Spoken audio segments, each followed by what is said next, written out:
10 years ago, in the spring of 2015, my own personal sickness journey began with unexplained and sudden nighttime insomnia.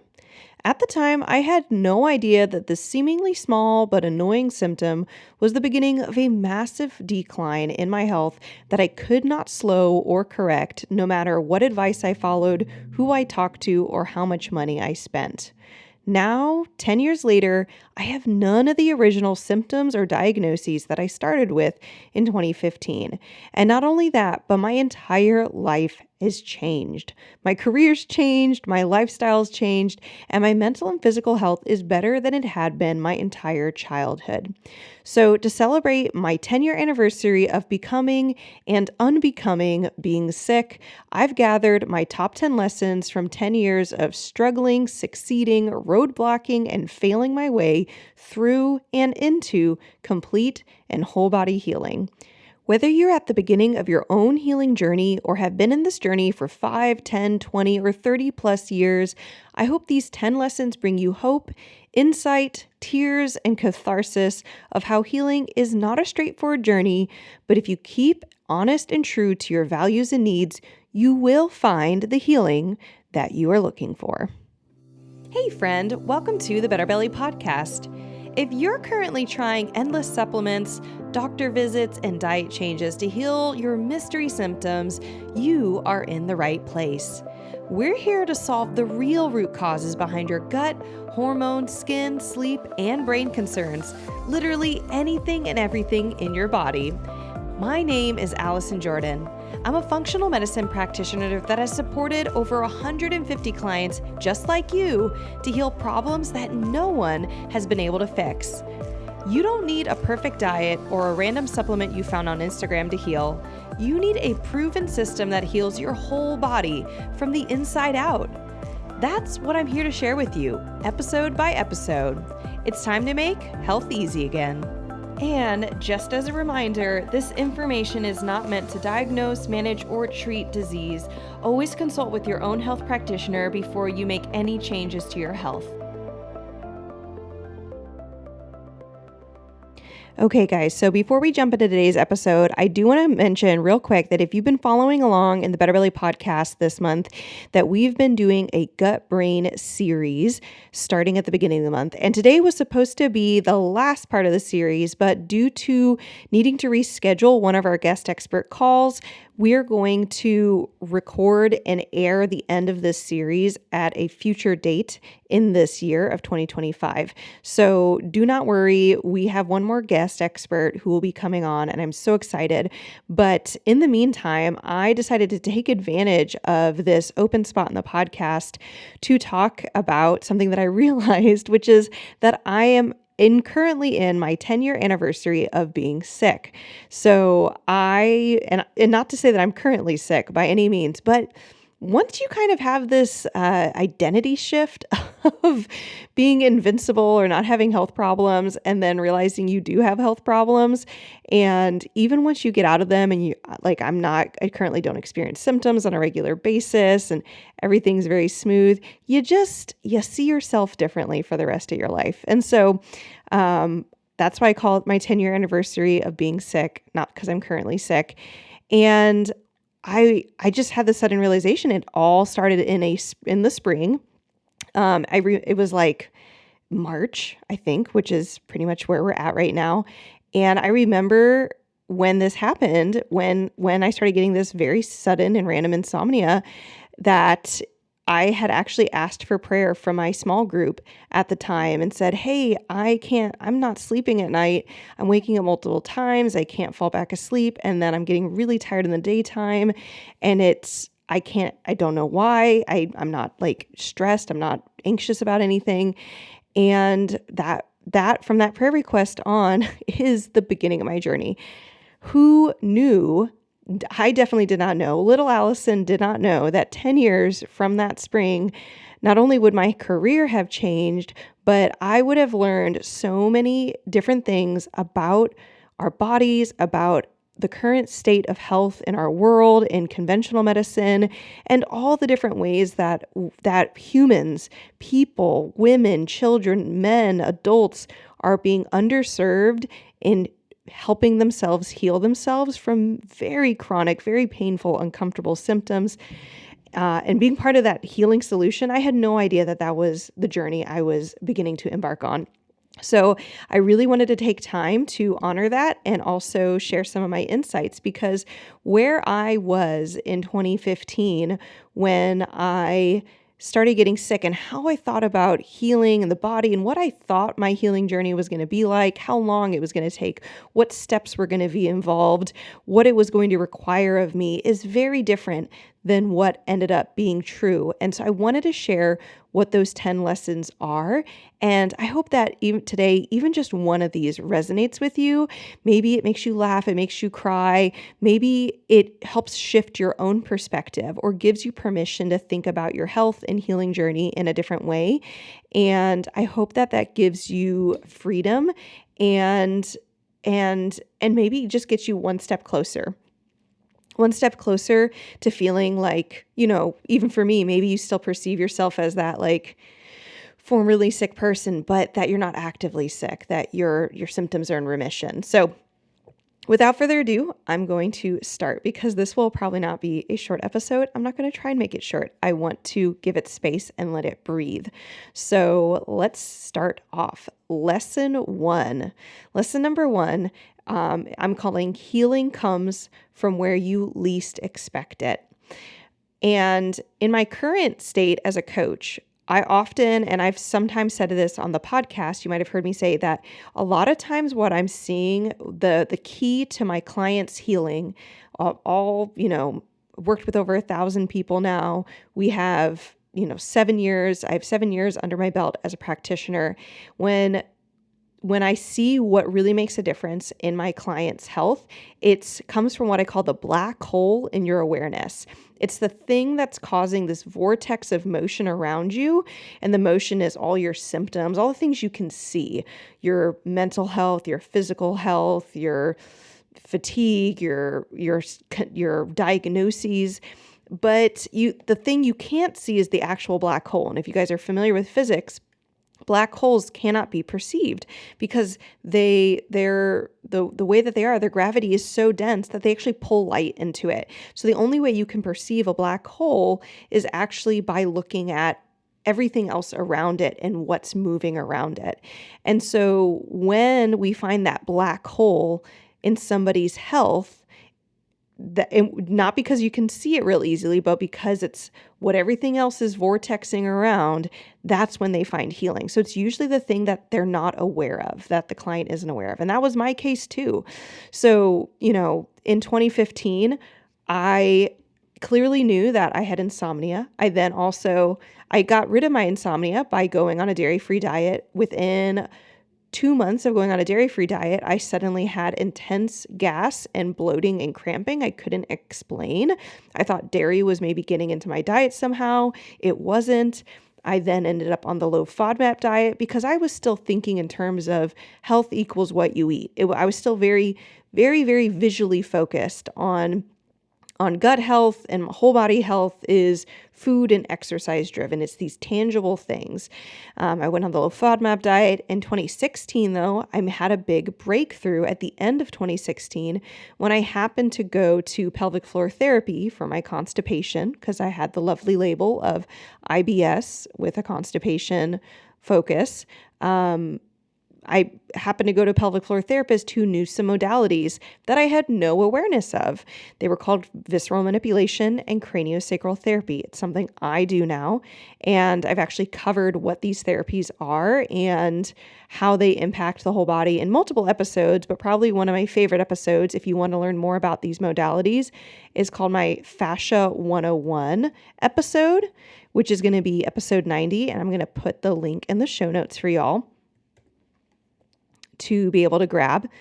There are going to be a lot of links, by the way, in this episode, because I'm going to refer to so many different parts of the podcast, because I've woven in either my story or lessons of my story into this entire BetterBelly podcast. And it's part of how and why our clients get such good results, is that it's not theory.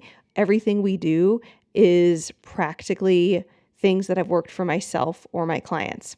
But 2016, those two therapies, I had no awareness of them. And it was super random that that therapist even knew what those modalities were. And again, if you want to find someone who does these modalities, you want to learn more about them, go listen to episode 90, linked in the show notes, Fascia 101. In 2017, I went to a chiropractor, not for my gut health, but for some knee pain I was getting when I was running. And it turned out that when I would do some of the exercises he was giving me, particularly for my neck, that I would be able to go poop after them. That was something I didn't think was going to be happening. In 2018, I had a lot of mental health improvement through actually a MLM involvement or multi-level marketing, where I was being trained in how to think differently and train my brain in how to think differently. And I had a lot of breakthrough around anxiety and depression. In 2019, I had healing related to a really positive relationship with my now husband, but our whole relationships really deepened, and then we got married all in 2019, and that was super healing for me. 2020 was actually the first time that I did a functional medicine lab, which I had never heard of before. I thought all the labs that were available, or all the trustworthy labs, or all the useful labs under the sun that were available were all in hospitals, prior to probably about 2018 when I actually started my work, when I started my business. But by 2020, it was the first time I did a lab on myself, mainly because I thought I was already healed. I thought I'd already fixed all my problems. Funny story, haha, Allison. I did a GI map on myself and found out I had a parasite called Blastocystis hominis. And 2020 is also when I launched the BetterBelly podcast, and I actually share about more in depth about these years of 2015 to 2020 in my episode 1, which is my story and how I healed myself from IBS. And just because this episode is true that I healed myself from IBS, it actually didn't mean I didn't have more healing to do. And no, the healing I was going to do next had nothing to do with things like cold plunges or meditation or mindfulness retreats.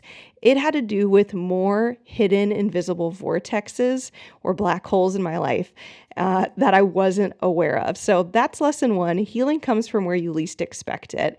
And just if you take just that lesson and listen to no other lessons in here, I hope that encourages you to be experimental, to be playful, to be open. I wasn't at the time trying dozens and dozens of therapies to try and improve my health. I know that sometimes people who have been sick long enough, you are trying, the Hocot machine, and you're just trying every IV therapies and every experimental thing under the sun. And there's a time and place for that in some people's lives. But a lot of my things were simply me being genuine and showing up to the next thing and saying, okay, I know I need to find a good chiropractor. I actually have an episode on how when I tried to find a good chiropractor, I found a bad one first. And I recorded that episode actually with my actual chiropractor who ended up helping me. And I share a little bit more in that episode. So I'm going to link that episode here in the show notes. It is going to be episode 36, How to Choose the Best Chiropractor, with Dr. Zach Simpkins, who was my chiropractor who actually ended up helping me. But all that to say, you can sometimes even be headed in the right direction of I need a chiropractor. But finding the right person to work with can be a part of the journey. And part of the journey can also involve finding the wrong person first. I have a whole episode on my 5 best and worst investments, health investments, because along the way of trying to heal myself, I made some bad investments because there's experimentation.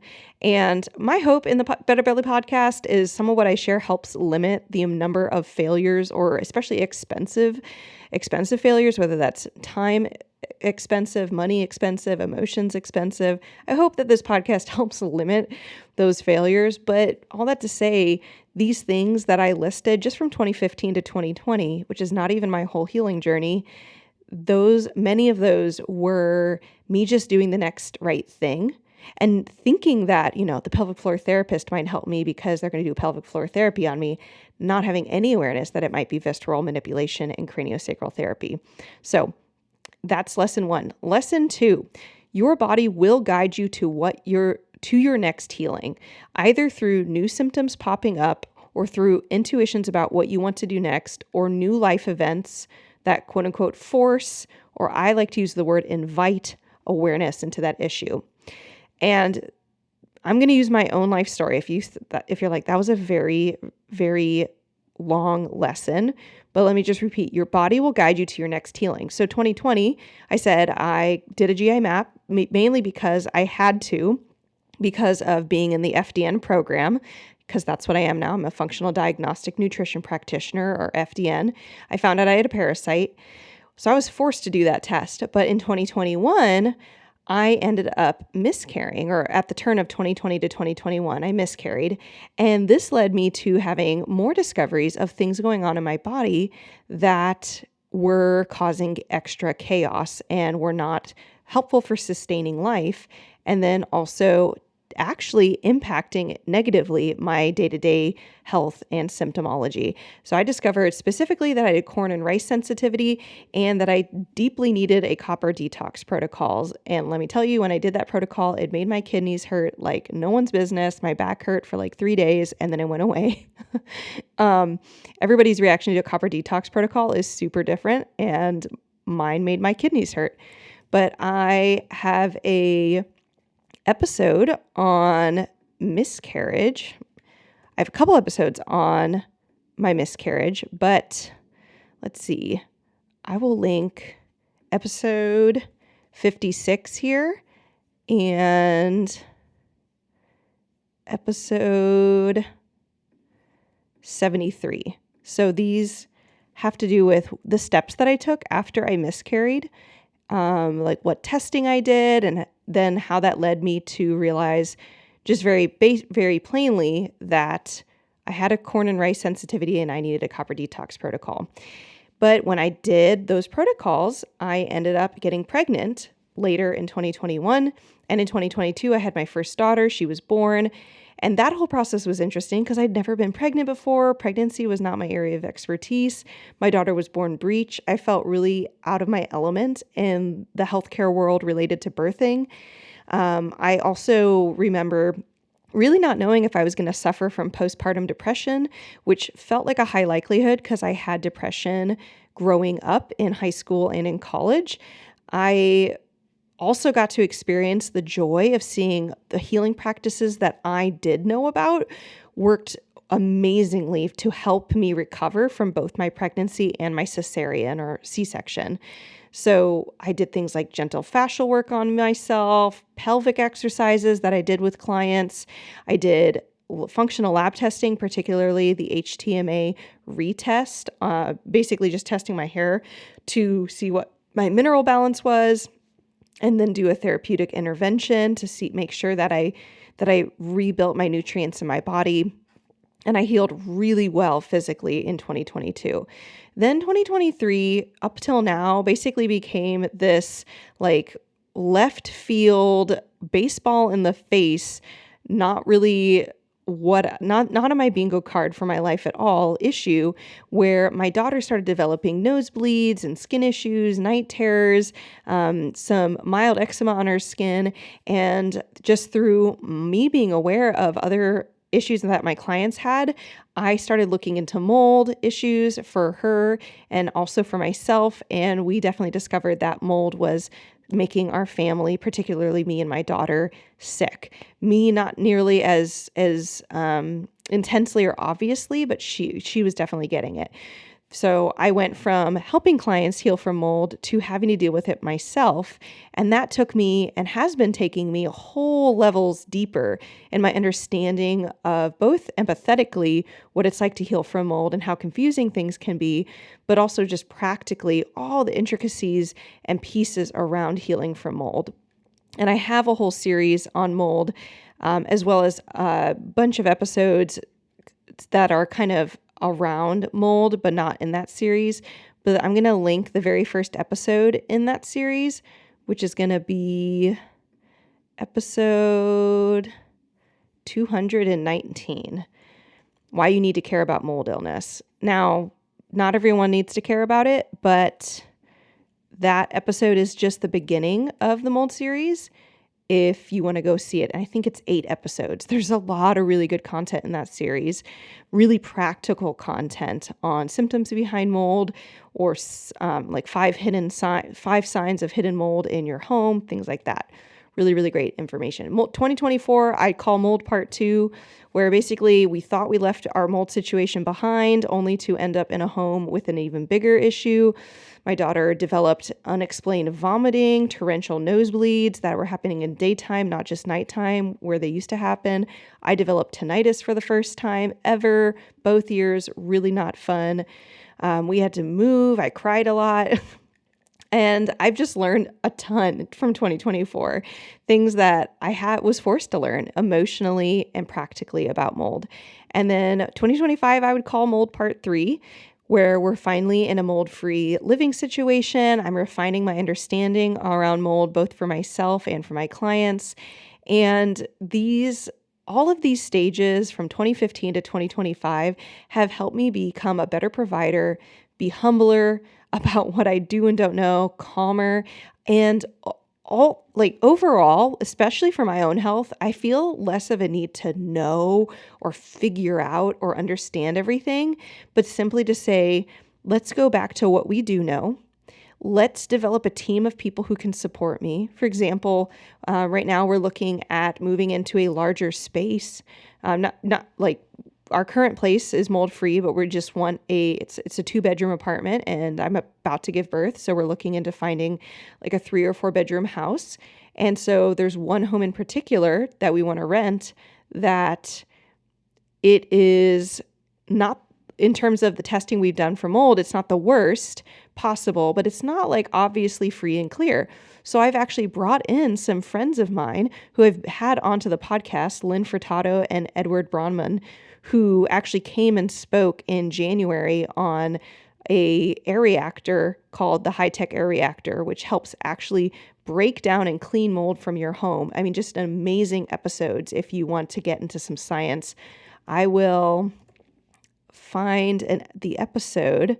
My favorite episode in the series is going to be Edward's episode, because Edward is an engineer and scientist, and he talks so good about he's worked for NASA, and this air filter is literally developed by NASA.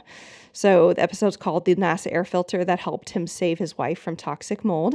You could hear about Lynn's journey, Edward's journey, and they're consultants for indoor air quality, really, really great friends of mine, and they've been part of my team in helping me heal and helping me provide a safe space for my home when sometimes it can feel emotionally hairy. And that's what my job is when clients come into our BetterBelly Blueprint program or work with me as a VIP client, all these different layers. The goal is that not that we know everything or figure out or understand everything, but we can take data and make the next logical step forward.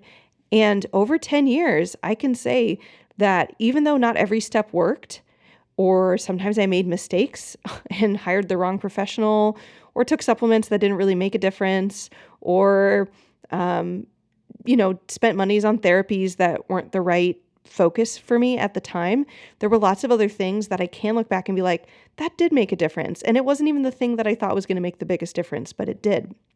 And so, that's lesson 2. Your body will guide you to the next healing. And for me, my first 5 years of healing, it was more about the IBS and the constipation and healing from the insomnia. And then my second 5 years of healing was more about the miscarriage and then what my daughter was going through. It's your body will lead you to the next place it needs to go, even if it's not these super intense symptoms. I've never reverted back to those old symptoms of IBS. Lesson number 3, very important. Your symptoms are not the enemy. This was a really interesting lesson to learn and to reflect on. And the only reason I'm aware of it is because of conversations I have when I'm coaching clients where can be a lot of panic and anxiety about having a symptom recur, having a symptom intensify, having a new symptom come up. And what I've learned over time is that I'm often encouraging my clients, and then of course encouraging myself, that, for example, when the tinnitus happened, of course, a huge wave of panic went through me because I knew that tinnitus doesn't happen for one reason, and I had to figure out the most likely reason of all the reasons. And I also didn't know if the tinnitus would ever go away or not, because when I've worked with clients, we've gotten some of our clients that get tinnitus free. Some of our clients have not become tinnitus free. And so even when there was some panic around the tinnitus, I also knew that the symptom wasn't the enemy. I knew it was a communicator. That is what symptoms are. So I often am encouraging my clients in our coaching, or even when I get new symptoms or my daughter gets a symptom, to be a little bit more objective about it. Not because it's inherently objective. I don't love it when she gets a nosebleed, but we say, okay, she had a nosebleed. Where have we been in the last few days? Was it potentially a mold exposure? Is it something else? Is it something we brought into the house? Did we buy something from Goodwill that might have had mold on it that we need to clean, or whatever it is? I don't say, oh no, she's going downhill and we have to leave our whole house and all this stuff. Though I might consider it, did we spring a water leak I didn't know about in our apartment? Whatever. But the symptoms are not an enemy. They're communicators. They let us know what's happening. And our goal is to understand how symptoms communicate. How do I know if this symptom is maybe detoxing reaction or a die-off reaction? Is this an exposure reaction? And that's one of the big things and lessons that my clients are learning inside of my program, the BetterBelly Blueprint, is how to be able to analyze your own symptoms. And that's what a really good doctor or health practitioner should be able to do, is analyze your symptoms to say, this sounds like histamine. This sounds like a detox reaction. But instead of having to wait for a provider to tell you that, you can learn how to do it yourself. And it's not rocket science. It's doable. Everybody can do it. So that's lesson 3. Symptoms are not the enemy. I no longer panic when I have a symptom, at least most of the time. Especially because you'll get to know your symptoms. You'll be like, oh, I tend to get these symptoms when I'm stressed. I tend to get these symptoms when I maybe ate the wrong thing accidentally or maybe intentionally or whatever. I tend to get the symptom, blah. And the reason that the tinnitus was upset me so much is because I didn't know why I had it. That was probably the biggest dysregulator. So especially when you understand the origins of your symptoms and what you can do about it, they're much less scary. Lesson number 4, healthcare providers aren't immune to health issues. This was kind of funny because when I started my journey in 2015, I wasn't a healthcare provider. Now I am. And another way I would say this phrase is being perfect or having a perfect diet / supplement routine / exercise routine / low tox lifestyle doesn't make you immune to health issues. And I really think about this lesson I would have learned on that flip side from 2020 when I learned out I had a parasite and I got rid of it. And then in the last 5 years of that, I had what could be considered, I'm not the person who's cheating on my gluten-free, dairy-free diet. I know what supplements to take. I exercise regularly, not too hard, not hard. I know what options to swap out to have a more low tox lifestyle. I filter my water with not Brita filters, but actually good filters. All these different things. And yet I still had a miscarriage. I still had a daughter get exposed to mold and have health issues pop up from that. And I wasn't fully aware that it was even mold causing it. It's not about being perfect. Health at the end of the day is almost like it's both this amazing miracle that we get to have it at all, given all the things our bodies are bombarded with. And it's also this sacred thing that isn't as hard to get as we think it is sometimes. And I know that might be hard to believe as someone who might be listening to this episode who may be struggling with more health issues.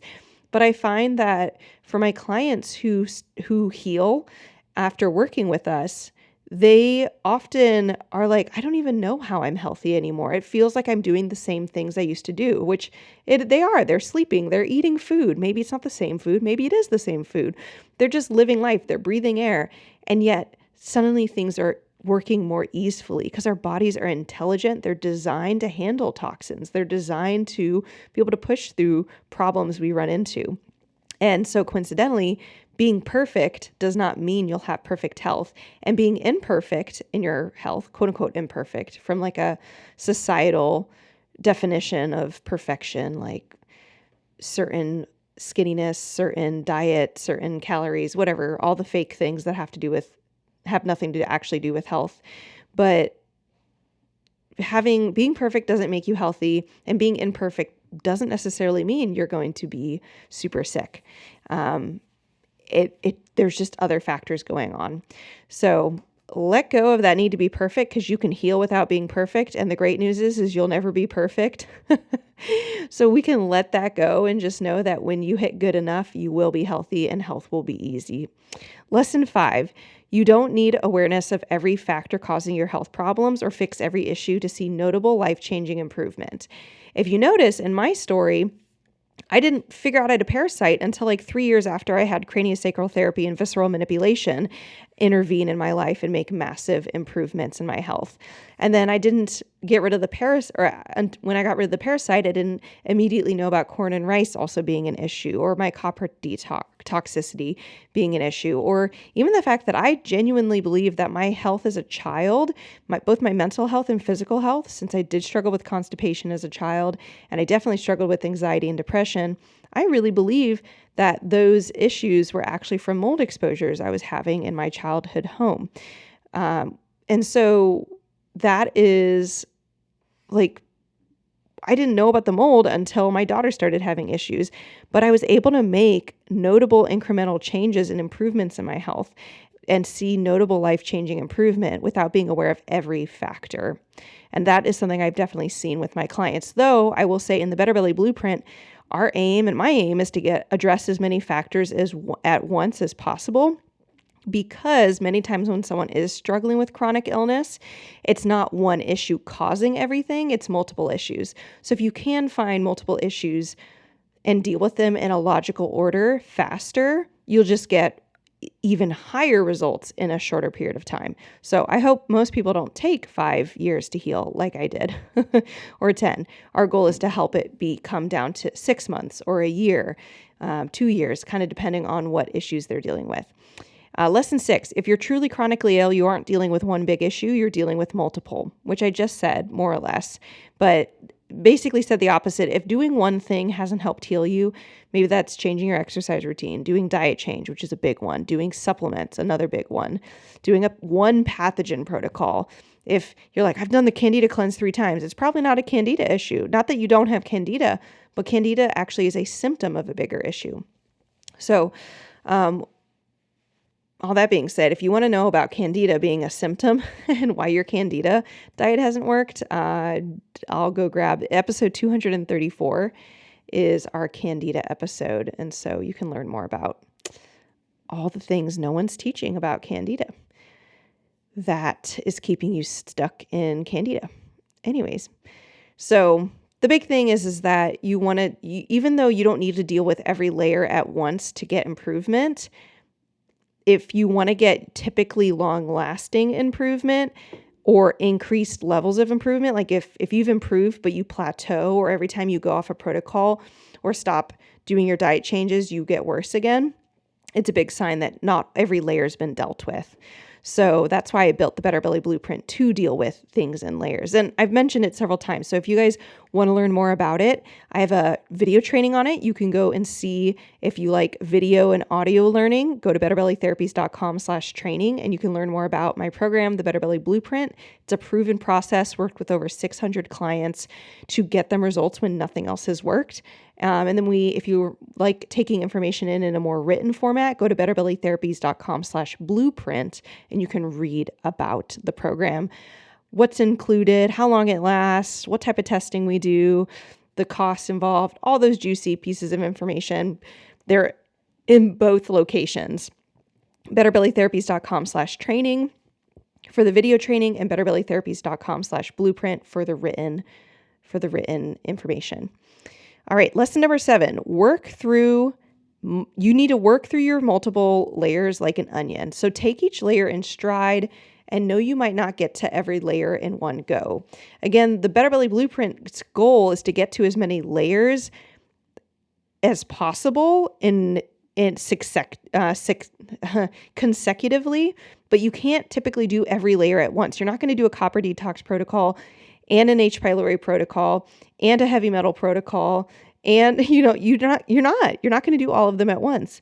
There are some protocols and healing components that you can do or even should do conjunctively with other protocols, but there are some protocols that do not work well at the same time, or they don't work well if you do one of them before the others. For example, I've just never had success doing heavy metal detoxes with clients if we haven't addressed every major pathogen in the body.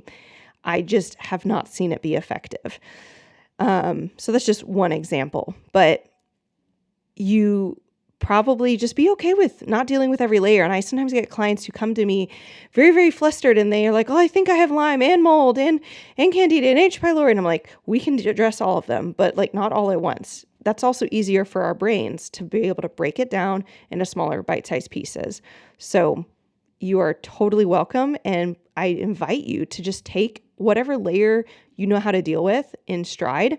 And if you don't know how to deal with that layer, or you feel like, I really feel like Candida is my next layer, but it hasn't been working to get rid of it, go to a new provider. Find someone who's saying something different, because Candida is so easy to like kick and knock down, but the Candida diet is not going to kick it. Candida supplements are not going to kick it. Go and listen to my Candida episode if you want to hear me explain all the reasons why Candida, same with SIBO. SIBO's the same story, why diets and supplements don't work to get rid of those two issues. But that's lesson number 7. Work through your layers of issues like an onion. Take each layer in stride. Lesson 8, just because you hit a new level of health doesn't mean it's your highest level. Well, that one, that's a pride thing on my part. In 2020, when I was forced to take the GI map for my functional diagnostic nutrition training, I actually resisted. It was a $300 test, and I said to them, I was like, I don't really think I'm going to find anything. Like, I'm not here to heal myself. Can I skip this part and just like use a sample test to evaluate? And they're like, no, you have to take the test. And I was like, okay. So I took the test, and when I saw that parasite, I just stared at it for like a hot sec, and I was like, I'm excited. I was excited that I found it, and I knew I was probably going to feel better, but I was also like surprised by all means that I had it. And so I thought in 2020, before taking that test, that I was already at the height of my healing. I was already so much better than I had been in 2015 and 2016 and 17, and wasn't on the low FODMAP diet anymore and didn't have most of my symptoms. But when I got rid of that parasite, I felt even better. So it definitely made me aware that even when I think I'm at my highest level of healing, I might not be. And so that can be true whether you still think you're sick, you're just like less sick than you used to be, or if you feel like you've healed everything. Lesson number 9 is stay curious. And the only reason I say this one is because the opposite of staying curious is staying suspicious.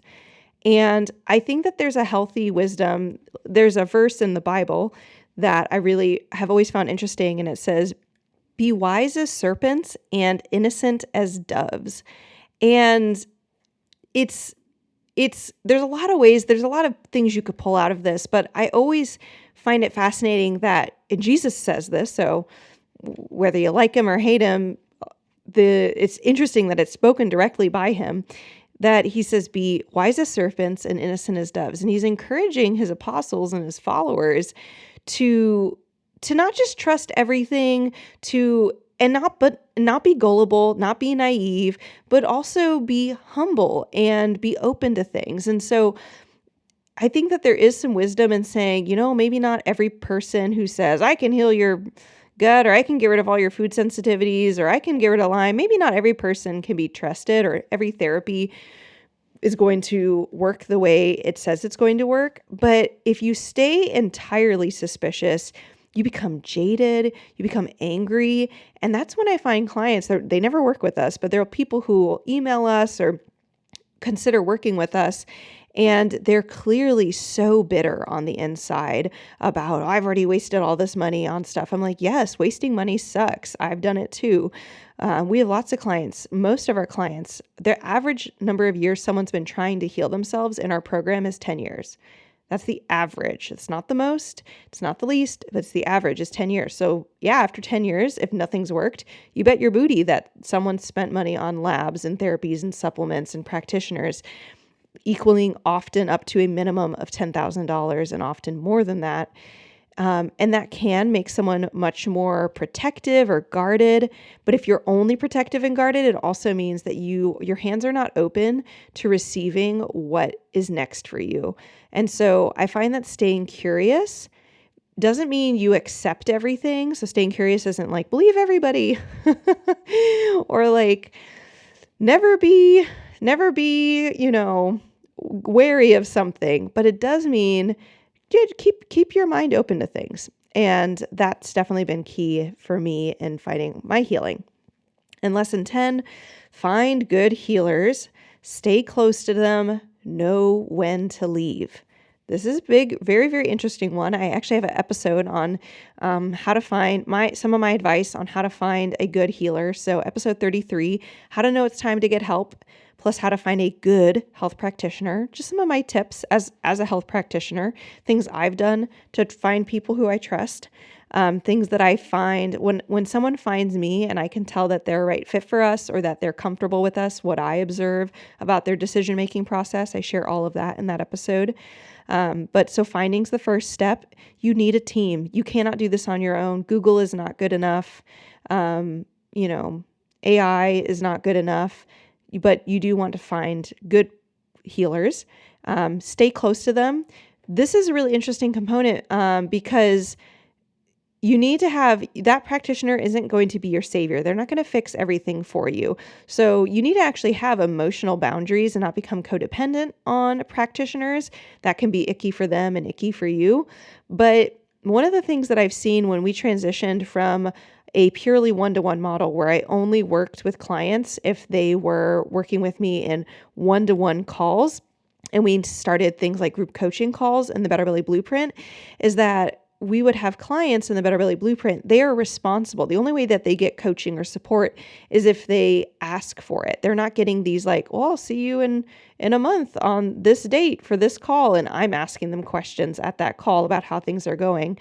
These clients have to show up and be like, oh, I have a question on this, or this didn't work well, or even if they want to celebrate something and be like, hey, this was a really positive thing, they have to share those things themselves. And one of the biggest shifts that I've seen is that clients tend to not, or if there's an issue, it's because somebody in the group has not been attending group coaching calls or submitting questions in our private forum, and they get all this pressure buildup of things kind of not working or them having questions, and then they'll suddenly show up 3 months later after starting the program and having ordered labs and started their own protocols that they've edited based off the program videos and lessons. And then there'll be all this pent up bottle of like, this isn't working and all this stuff. And I'm like, well, it actually is working, but they don't have the perspective because they haven't been talking about, oh, this is a die-off reaction, or, oh, this is a normal period of time for you to not necessarily have massive symptom reduction. So you're like within a normal range of time for you to not be having seen like a huge amount of change.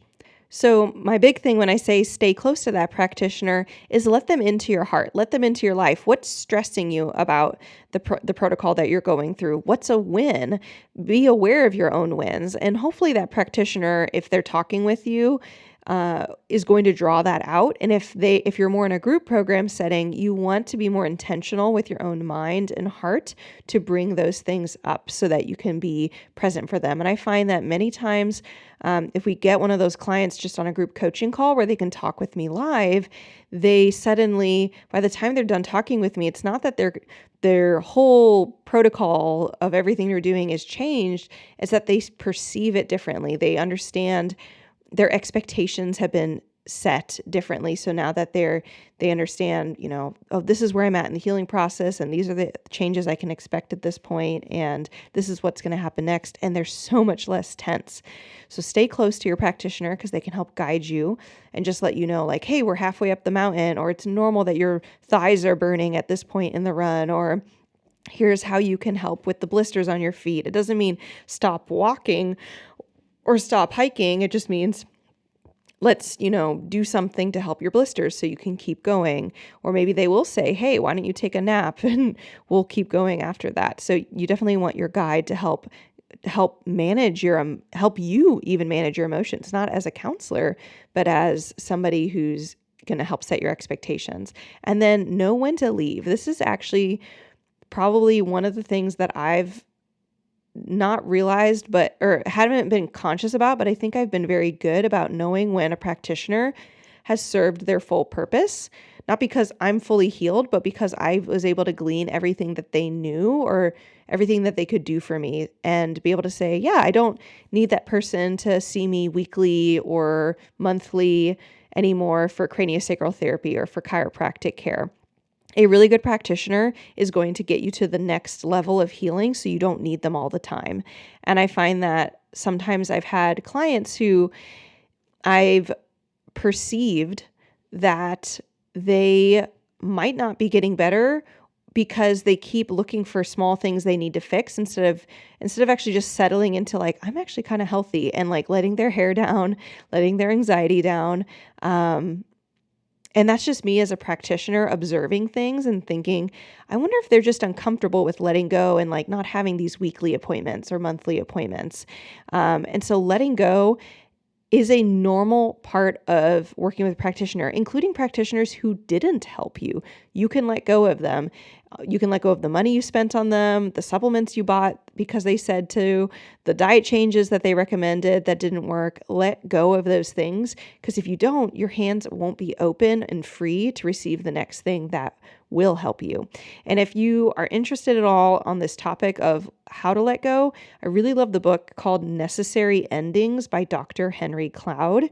It's a great book on processing endings, and that could be ending relationships. And this isn't just like with your health practitioner. It's like literally anything. It could be in your career, in your family, relationships with friends, all sorts of endings that we experience in life.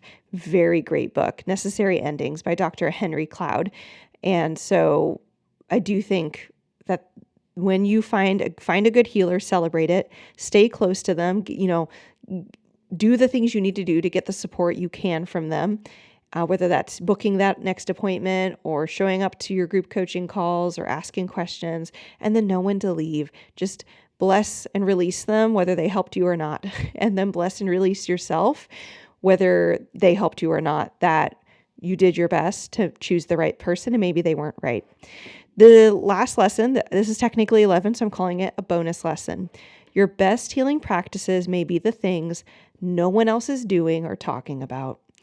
This is fascinating, and it is an X factor in healing, because a lot of times,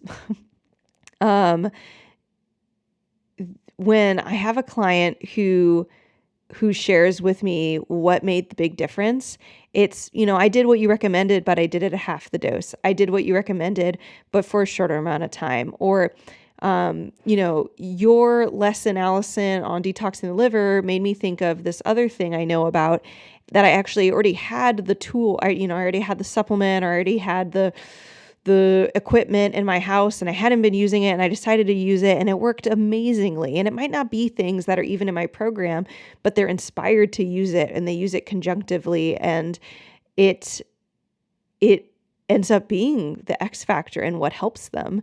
And I am so excited for them. And I find that all the things that helped me, they were not anything my gastroenterologist said to do. They were nothing that, for the most part, most of the things that were the most helpful had nothing to do with what my nutritionist said, or the dietitian I tried to work with, or the, many people who were, anything Google said, like try probiotics, try making your own kombucha. None of those things worked.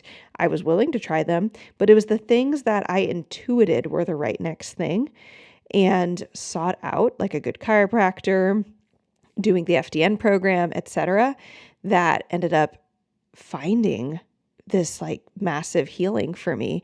And so I just felt that was a great bonus lesson, that giving you the freedom and permission to listen to your own intuition, listen to your own body about how intense you need to go on a supplement, how long you need to do a sauna, what therapy to try next. Should you be on any therapies at all? I've had multiple clients go through cycles where they're it's usually spurred on by feelings of having supplement fatigue. And I'll say, let's just stop it all. Let's stop it all. The worst thing that'll happen is your symptoms will come back. Maybe not fully, maybe worse. That's the worst thing that could happen. But right now you're hating your life or yourself or your bank account or whatever it is because of all the supplements you're taking. Let's just take a break. And when you're ready to come back, I've had some clients when they went off their supplements, they felt so much better. And usually it was all these other supplements they'd brought from other practitioners. And I was like, let's just quit it all, start from a blank slate, figure out what your new baseline is without supplements involved. And they'd come back 3 months later, we'd have a much clearer idea on where their body's health was because we could see what symptoms were left and without all these supplements interfering with their bodies. And then sometimes people just come back reinvigorated and re-inspired on I'm just so glad I took a break from my supplements and I'm ready to get going again. And they're just happier about it. And we should be happy while we're trying to heal. If we're not, then that can honestly really dampen it can really add stress and overall dampen and make us not feel better. So, that's all our lessons. I hope this was helpful for you guys. I hope I haven't talked about my own health in a while in terms of my health story, the details around it, what I've done to make a difference, how I perceive my own health journey. I don't perceive it as this perfect thing. I don't perceive myself as godlike or something where I know how to solve every problem immediately when it comes in front of me, but it's rather that I've developed routines and mindsets and enough basic knowledge on symptoms and where they can come from, and even just people that I know who I can go to get advice, that I can feel so much calmer and more equipped and empowered when things happen, that my health feels very peaceful to me. I generally do not feel anxious about my health or my daughter's health.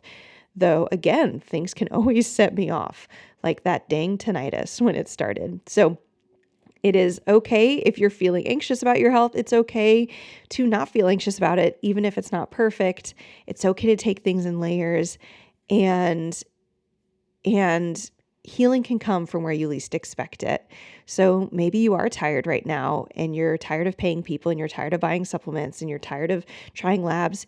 Maybe right now, all you need to do is stop trying for a little bit and just let yourself be fatigued, be a little in pain, be whatever it is, and just take a breather and let things settle. And then try again when you feel inspired next that maybe you've found the right next person or the next right therapy. But healing comes from where you least expect it. And I cannot wait for you to get to tell your own story, even if it's just to yourself in your own heart, on what made the difference in your healing journey, and being able to look back on your 10 years from now and say, I'm in a different place. And maybe you've already been in the journey for 10 years and you feel like, how are the next 10 years going to be different? But you don't know that. And so let's look forward to a place 10 years from now where your today is your past, and you're looking back and you say, wow, that was an incredible journey. I did not know it was going to be anything like that. I'm in such a better place and I'm so grateful.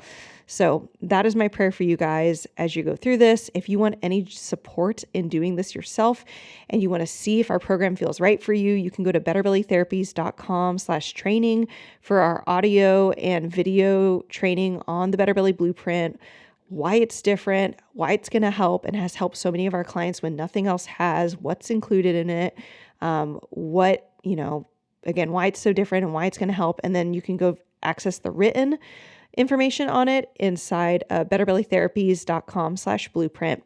And again, we do have one-to-one support. So if you want to work with me one-to-one as your practitioner, and instead of building your own customized health plan and protocols inside of the BetterBelly Blueprint, you save time and have me do it for you. As a BetterBelly VIP client, you can go and join our BetterBelly VIP by going to betterbellytherapies.com/blueprint, scrolling to the bottom, and you see our VIP options. And if you're not sure if it's a good fit for you, you can always book a free 20-minute application call with me at betterbellytherapies.com/VIP. So that's it for this week, and I look forward to hearing and talking with you next week on our next episode. Hey friend, I hope you loved this episode. If you've been a fan for a while or newly loving this podcast, can you do me a favor? Drop into Apple Podcasts and leave me a review. When you leave a review, you do so much. You help me know you're listening, you can tell me what you're loving so I know what to make more of, and you help others by boosting this podcast so other people like you can find the podcast too. I mean, it's a win-win-win, right? So if you want a way to pay it forward, just go to Apple Podcasts or click the link in my show notes and leave a rating and review. And if you want some more free stuff, just head over to my free Facebook group, betterbellytherapies.com/Facebook, and you can get access to all of my free support for you, including some Facebook group exclusive stuff like my podcast episode vault, where you can search the BetterBelly podcast by topic and find exactly what you need to expedite your healing. I cannot wait to see you in there. Catch you guys next week.